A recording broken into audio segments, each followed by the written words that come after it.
ಪರಿಶಿಷ್ಟ ಸಮುದಾಯದ ಕಲ್ಯಾಣಕ್ಕಾಗಿ ಮೀಸಲಿಟ್ಟ ಎಸ್ಸಿಪಿ ಟಿಸಿಪಿ ಹಣವನ್ನು ರಾಜ್ಯ ಸರ್ಕಾರ ದುರುಪಯೋಗ ಪಡಿಸಿಕೊಳ್ಳುವ ಮೂಲಕ ಈ ಸಮುದಾಯದ ಅಭಿವೃದ್ಧಿಯನ್ನು ಕಡೆಗಣಿಸಿದೆ ಎಂದು ವಿಧಾನ ಪರಿಷತ್ತಿನ ವಿರೋಧ ಪಕ್ಷದ ನಾಯಕ ಛಲವಾದಿ ನಾರಾಯಣಸ್ವಾಮಿ ಬೆಳಗಾವಿಯಲ್ಲಿಂದು ಹೇಳಿದ್ದಾರೆ.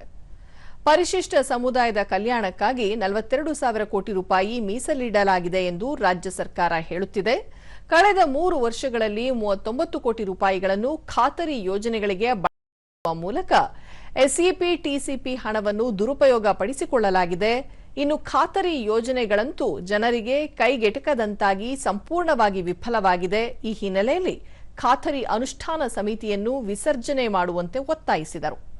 ಗೃಹಲಕ್ಷ್ಮಿ ಯೋಜನೆಯ 2 ಕಂತುಗಳನ್ನು ಮಹಿಳೆಯರಿಗೆ ಬಿಡುಗಡೆ ಮಾಡದೆ ಹಣವನ್ನು ದುರುಪಯೋಗ ಪಡಿಸಿಕೊಳ್ಳಲಾಗಿದೆ. ಈ ಹಣ ಎಲ್ಲಿ ಹೋಗಿದೆ ಎನ್ನುವ ಕುರಿತು ಸಂಬಂಧಿಸಿದ ಸಚಿವರು ಸಮರ್ಪಕ ಉತ್ತರ ನೀಡಿಲ್ಲ.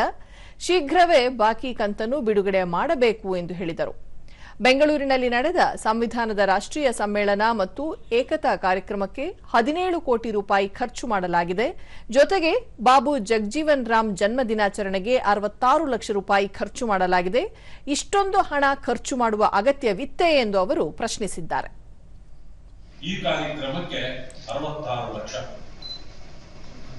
ಏನಂದ್ರೆ ಬಾಬಾ ಸಾಹೇಬ್ ಅಂಬೇಡ್ಕರ್ ಅವ್ರಿಗೊಂದು ಹೂನಾರ ಹಾಕಿದ್ರೆ ಒಂದು 50 ಲಕ್ಷ, ಜಗಜೀವನ್ ರಾಮ್ ಅವ್ರಿಗೊಂದು ಹೂನಾರ ಹಾಕಿದ್ರೆ 50 ಲಕ್ಷ.